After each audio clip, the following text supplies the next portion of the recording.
Referendum voting in Russian-occupied territories of Ukraine is underway, Russian state media has reported. Western and Ukrainian officials are rebuking them as a sham used by the Kremlin to legitimize Russian annexation of Ukrainian territory, as it did in Crimea in 2014. Moscow rejects the accusations. Ukrainian President Volodymyr Zelenskyy is urging Russians to protest against the war. More than 1,300 people across Russia were arrested this week for demonstrating against Russian President Vladimir Putin's announcement Wednesday of partial military mobilization to send more troops into the war in Ukraine, which he calls a special military operation.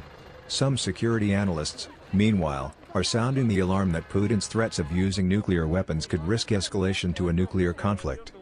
Putin's mobilization of 300,000 more troops unlikely to resolve basic problems in Ukraine. The main challenge the Russian military faces after almost 7 months at war looks likely to remain a basic one: manpower.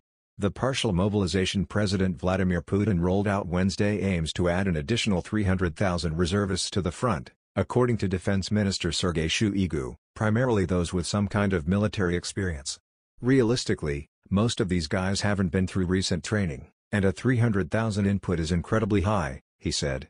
Most Russian soldiers receive most of their training in the units now, but it's hard to imagine the units that are in Ukraine being in any state to train recruits. Ukraine had nearly 200,000 active duty soldiers at the start of the war, according to the International Institute for Strategic Studies, a British research institute in London.